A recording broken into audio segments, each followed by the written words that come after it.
Ladies and gentlemen, first of all, my name is Čedo Maksimovic. Great. And I'm sure you also have problem with pronouncing it. You don't hear it every day. I'm going to speak about nature-based solution for cities, but in a more systematic way. And Louise made an excellent canvas by bringing all these problems. And I hear often in conferences people, we need innovative city planning. Our cities should be different, nature-based. And I'm going to show you how we tried to make it happen. I'm going to present the result of a project which was called Blue-Green Dream, which was on the agenda for the last 4 years. We had quite a lot of academics, consulting companies, and I think we have come up with some workable methodology and solutions, very consistent and very much in compliance with what Louis introduced. And we have to see, dream is not something you have and you wake up and it's gone. This is a vision for the cities, how they should look like in 40, 50, 100, 200 years. And they should not be only greener and look beautiful, they should be more healthier, more sustainable, cheaper to live, better energy, and so on. And that is not, well, we've heard from Ivor that maybe it's too late. It's not. I am witnessing day by day new projects in London getting rubber stamp from the planning departments, which I would never, ever allow to happen. We have seen the developers who are doing just that, building cheaply, selling expensively, and running away. They should not be allowed to be in this market, full stop. Otherwise, that doesn't work. We should think of methodology where developers are in the position of the people who are owning that property and managing the property. Then they would think differently. And an example of Singapore has been given. I was giving this lecture in Singapore. After 23 minutes, people say, stop. 3 ministries, which I never saw before. I said, we now understand what you're talking about. How on earth we don't understand why on earth we didn't think this way before? Singapore, which is one of the greenest and most cleanest city and more advanced and so on. So I'm going to introduce to you what we have in mind.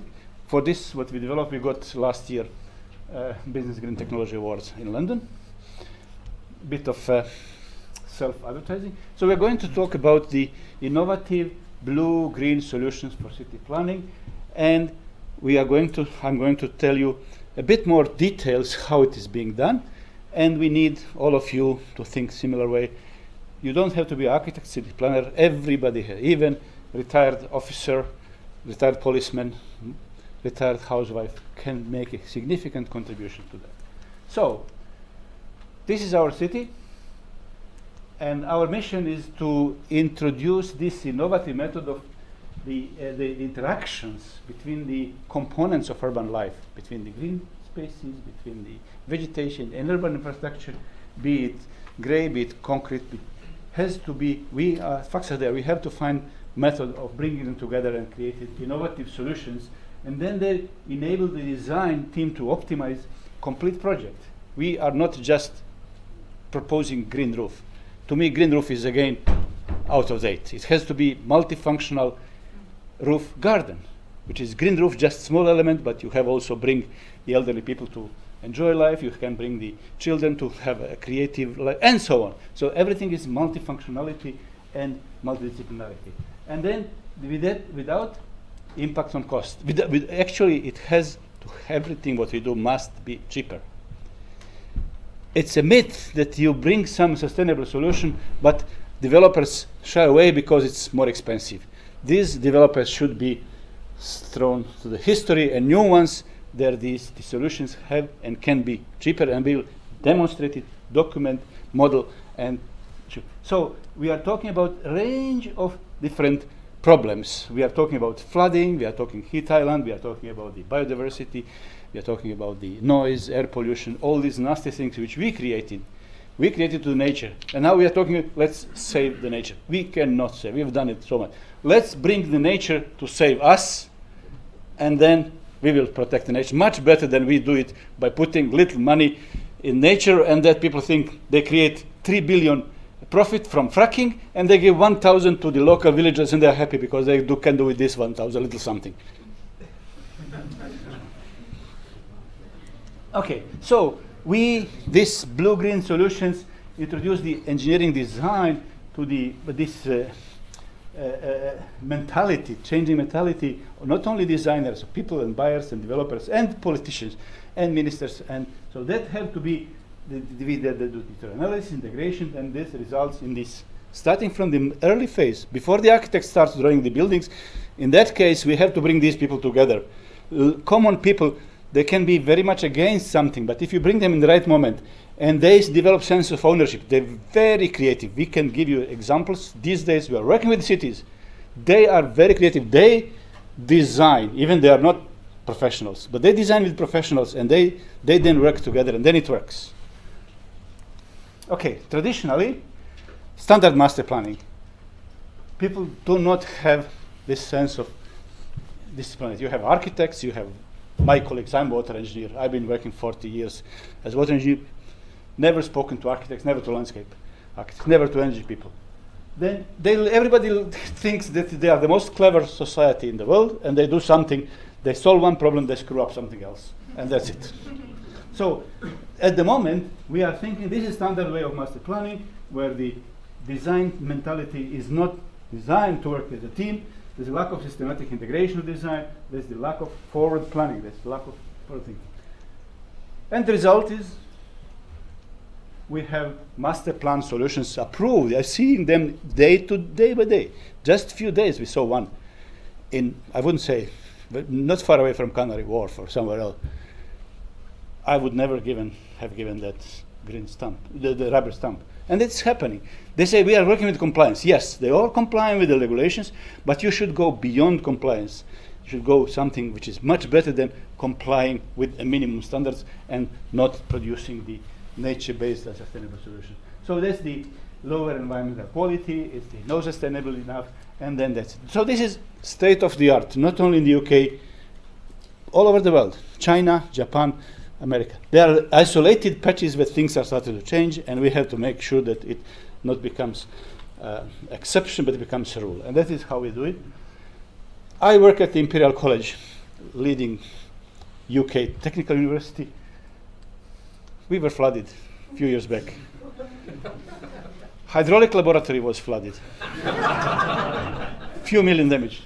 Water entered here, and then I went to the basement and flooded hydraulic laboratory. I'm coordinating projects about the innovative methods of flood prediction, and so it happens to us. It happens to everybody, with all the surprise. Okay, so what we are preaching for with this systematic analysis, first of all, we have to see what are the requirements, what are the interactions between the urban components, and what are the capital cost incentives.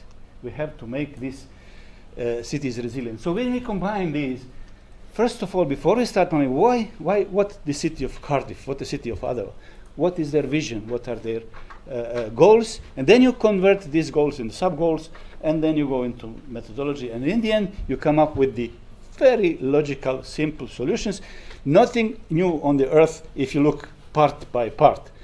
Very innovative if you look at interactions and integrated solutions. I've been recently with my colleagues in China. We've seen the city of 3,000 years old. Goodness me, we have to learn a lot from them. How they designed and built a city 3,000 years and still very sustainable, we should plan of it. So detailed design brief, what the architects and planners should do comes not as somebody wants to do something. It has to be the result of profound analysis, and that is when you then start doing with the innovative solutions. So how it is relevant to else. I was very happy to accept this invitation, and thank you to the organizers who give me this chance. We think innovative city planning should not be just exception to the capital cities, big cities. It goes all over all the communities. We think that it goes to both new developments and retrofitting existing buildings and brownfield and so on.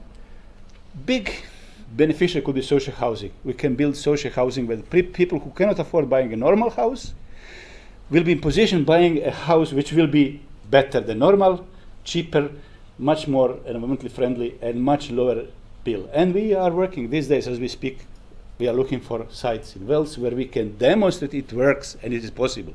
Does not have to be more expensive. And then climate change resilient, and then healthier environment at the much lower cost. And that is the trick here. So we are talking about the blue-green national solutions and nature-based solutions. And that goes with the developing the goals. If you have a developer or a city or government or Mrs. Brown's plot, you have to see what are your goals, how you convert these goals into targets, how you develop what are the indicators, how you can create that, and what are the required functions. And then you go to the methodology which we've developed, and we are now starting to work with some cities. We are just now applying for a new European project where we'll have a few cities as frontrunners and followers to implement this and to see how it works. So this is a bit busy slide. I'm not going to go into all details, but you start with these goals. For example, city wants to have higher quality of life, you want to sustain a sustainable economy, socially balanced, and so on. And you look at these buzzwords, many people have it, but then it stops there. And then they give this project to conventional, reputable consulting company, and they produce business as usual. Result is, again, traditional system which doesn't have. Then you do these, disaggregate these goals into practical targets, and each of these targets is then analyzed separately. What you can develop as an indicator, do you meet this target? And then in the end, you come up with the analysis and requirement solutions and design brief. You design brief, but with doing design brief, you bring people, all the types of specialists at the same round table, including the future users, and then after a few days, don't give them more than tea and sandwiches. After 3 days, they agree on the framework, and then it's easy. Any architect can do it. Otherwise, you give it to architect, reputable, they will do the wonders, they get the best price in the world. Go there in summer, it's hot, go in winter, it's cold. Go there, and then there's a lot of energy to air condition. So and then Luis gave an excellent kind of canvas to implement it. So this is state of the art. You have the people dealing with the urbanism, with the water, with the energy, greenery, landscape. They all, if you go to a consulting company, they often don't know each other. They don't speak to each other. They produce hundreds and hundreds of reports, and summary, 20 pages, which they have not read each other's part. We've seen in London 3 different types of glass designed by 3 different groups from the same company. Nobody noticed. They have seen 3 different, they've designed a house with 3 different types of glass. It will come just when they start buying this. And they do have some interactions, but they are not systematic. They occasionally call each other, they consult, but the result is this. We have either too expensive, all these red areas, either too expensive, too much pollution, unsustainable, and so on. And that is state of the art. Give me any project. I've asked any company in the world, give me your best project. We will, in 3 days, tell you what it could become better. And this is, it's happened. And now we've come up with different solutions. We've come up with the systematic interaction analysis in the very beginning, before you start project. And then all these interactions are analyzed, quantified, indicators developed, modeled, optimized, and then you start designing, brief, develop, and then solutions can be much better. And that is innovative, and that is what we think is the future of city. And then these systems have to be much cheaper. They may not be cheaper to build, and that is, Luis pointed this out. And these who are just looking for cheap building should not be in the market. They should. We cannot afford because we have only one planet. And Luis has said, if we continue like this, in 30, 50 years, we have a demand for resources for 2 planets, and we have only one. We have to start changing this now, and then in 50 years, we can bring this in balance. But we can do it only if we do it systematically, and we think this is the way how cities should be planned. And then we have examples. I'm not going to bother with all these details. You can find it. We have published it. You can go to our website and find the details. So, examples, for example, greenery only. It's not just tree. Tree has many. It's not just their landscape, put them randomly around the place to be not nice and green. Every tree has to be properly selected, shape, canopy, smoothness of the leaf, and then how to orientate them towards summer wind, north facade. And then you have, this tree is not there a tree. This tree has air conditioner, chiller, cooler, babysitter, maybe, I don't know. They have different functions, and this you have to bring these functions, build them in, and then design, and then they work. Then you have this, all these they interact with the groundwater, the surface water, bioclimate, building massing, comfort, energy consumption, outdoor environment, flood risk, native flora, fauna, biodiversity. All this has to be taken when you select this simple, humble tree. It's not just you put it randomly and then it's green and nice. And then synergy is then between the heat island. Heat island in Paris, a few years back, you may not know. Do you have any idea when the heat island, just temperature went from 28 to 31 degrees and lasted for 3 days? How many people were killed in Paris? 47,000. 47 in 3 days when temperature went just from 28 to and lasted for 3 days. London had last year case when temperature went to almost 40. If it lasted for 2 days, fortunately that day it rained, that night it rained. If it lasted for 2 more days, we would count similar number of coffins as Paris surrounding did in London. Fortunately it didn't happen, but it's going to happen sooner or later, not only in Paris, everywhere, all over the world. And that is all these benefits: synergy, better conditions, socializing more intensive, and then water infrastructure is treatment and so cheaper and so on. So, how do we do that? What issues we tackle? It's flooding. This is part of London which should designed not to be flooded more than once in 15 years. It is being flooded every year, few times. Water pollution, droughts. This is picture before the Olympic Games, but it was a bit more than that. When water shortage hit this country, it's hitting not only São Paulo. I worked at São Paulo. I've done the first master plan for drainage for São Paulo 20 years ago, and so on. The air pollution, this is not Beijing, this is Paris. Heat islands, cities are warmer in the city center, noise, and even socio-economic crime. You improve the environment, you reduce the crime, you create new jobs. Very simple.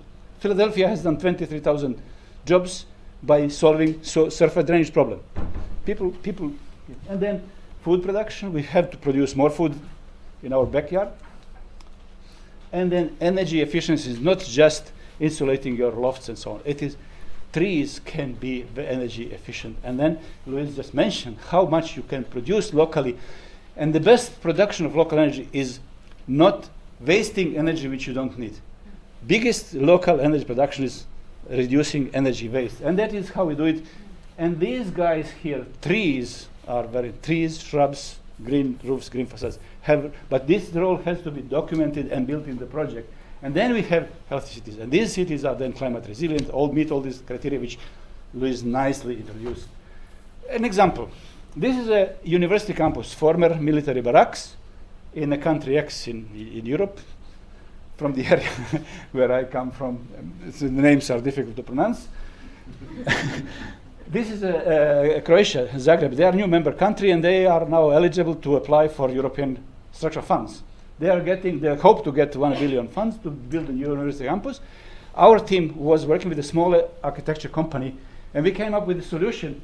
You see these green and blue and brown areas, they are all different types of vegetation, not just spread randomly by landscape, but each of them has been carefully selected to have a function to reduce energy losses, to improve benefit to green. And then when you do it systematically and you combine with groundwater, there is groundwater below we've done the World Bank building retrofitting in Paris, there is groundwater in Paris, La Défense.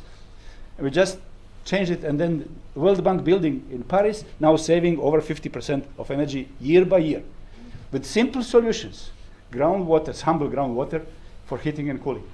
And then you do it systematically you define which type of trees, which kind of, and so on. And all these campuses saving 64% of energy if it's done like this. Our architects, small team, 5 people, won the first prize.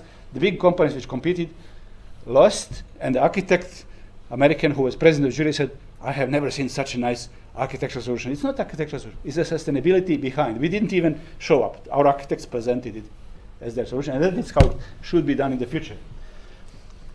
In that case, this university campus, if it was not done like this, it would be in summer, have this temperature. Temperature in this single room would be 29 degrees. With our solution in that very room, temperature with 24 degrees. 4 degrees is, you don't need air conditioning. You can have much cheaper facade and so on. And so this is a traditional house. You bring a lot of food, energy, water, potable water. You use this huge amount of potable water, and 40% you just ask for toilet flushing and throw it away. And then if we collect this water from the roof and use it for toilet flushing, and in beautiful example in Argentina, where every floor has a small reservoir, and then water goes, and then 70% of annual consumption of toilet is done just covered by in this country that can be done nicely, but it's still yet to come. We still have to see. And then you produce a lot of waste, heat. Even these guys, they're starting now. You go to the city of London, you start seeing these ugly guys on the facade, and trains will have to introduce air conditioning and so on, because we are not still having nature-based solutions which we don't need. Okay, and this is horizontal flow, urban metabolism, horizontal flow of resources. We try to replace it by as much as possible vertical flow. You collect water, you collect solar energy, you collect this, and you use groundwater. And a lot of, Louis mentioned, 60, 70, 80% of all what we need can be produced locally. And then we have to see, the grids will never agree, but if you wait them for the agree, it will never happen. So there has to be mechanisms, there have to be governmental incentives and so on. You replace that house by this one, where roof is not just green roof. You go to the city of London, you have 150 green roofs. Go to Aston Tower, more than half of them is dead in summer. And if you try to go there, I said you cannot go there because of health and safety. They are there, they are not properly designed, they don't have function, and that's how it works. Then all these green vegetation has a function. They can so bring this function into play. And then if you have house with all these combination of local resources, groundwater, surface water, rainwater, grey water, all this recycled, and then reusing this water a few times, and then relying on the trees to reduce the demand for cooling and heating, then you have what we call sustainable nature-based green solutions, and that is how it works. And then then we can, if we introduce this systematically, we can then have something which is now, usually people say you need a lot of money, you need rich men. You don't. But say we are poor, give me little solution for little money. Again, you get rubbish solution for. We should try to have a solution which is very close to the rich man's solution with the money of the poor man, and then you can only do it with what we call wise man solution. And wise man solution this is traditional diagram how we engineers were trained. If you need storm drainage, you need it for 1 or 2, 5 years return period. If you need a big dam, you design it for 10 years return period. Now with climate change, they say you need another bigger dam, bigger pipes, bigger dikes. Holland is now introducing, their dikes are now from 1,000 years to 10,000 years resilient. A lot of money. This is rich man's solution. Poor man's solution is to do little something. We are proposing wise man's solution, which is you do with the little money which you have, do several things, and then things work. This is an example in London. Sewer systems are designed to sustain 20, 30 years, not to be flooded. It doesn't happen. If it's being flooded almost now from 20 to 5, and now almost every year. And this is changing quickly as we speak, year by year. And then we have introduced recently SADs. I wouldn't say grandfather of SADs, 20 years, we invented SADs. It took 20 years to British government now just to promote SADs. Now they're doing SADs. SADs is too late. It's replaced by water sensitive urban design by Australian, where this SADs is not just collect water, reduce peak flow, improve water quality, throw it away. Use it as a resource, but even that is already water sensitive urban design just published last year guideline. Here, we think the blue-green solution, when you encompass water and energy and noise, and that is the way to go. Just an example, we've done with this analysis flood risk in a part of the city, traditional, and with blue-green solutions, much more lower risk. But you have to think integral, you have to think of urban metabolism and bring all these components, locally available resources into play. And then, then you can do it. You have a lot of situations like this. 100 plus small creeks in London are buried, converted in sewer, forgotten, dead. If you open them up, you can not only create a net better environment, but you can have many other benefits. And Cheonggyechong River in Seoul, which is multi-billion project, is now reduced temperature for 4 degrees, brought all the businesses back to the city. It's nicer, cooler, tourist attraction, and so on, just with a simple, humble urban stream rehabilitation. So we have a lot of examples. This is not the green roof, it is the blue-green research facility at the University École Nationale des Ponts de Chaussée in Paris. We're using it as experimenting and showing that not green roof, but multifunctional roof garden can be much more productive. And there are beautiful examples all over the world, including Manchester, Birmingham, Bristol, and the cities in UK are starting to use, but patchy, just due to enthusiasm and so on. There's no system. It has to be systematic, and that is starting from the government and so on. We have in the Imperial College a special person who works as a liaison officer with the government. And we were asked, can you give us example of this being implemented? And we asked this lady, can you give us? And she said, too late. They don't understand what you're talking about. You have to start with changing mental setup from the common people to the prime ministers. And then if all understand them, then things starting to happen. And then you get, this is Canberra, Australia. They were hit by 6 years drought, and most of the parks, most of the vegetation died. The only street, I'm not sure if Canberra or Brisbane, the only street which was nice and green is the one which was recently designed with the collect rain, and there is enough rain to sustain during drought period. You mentioned Singapore. Yeah.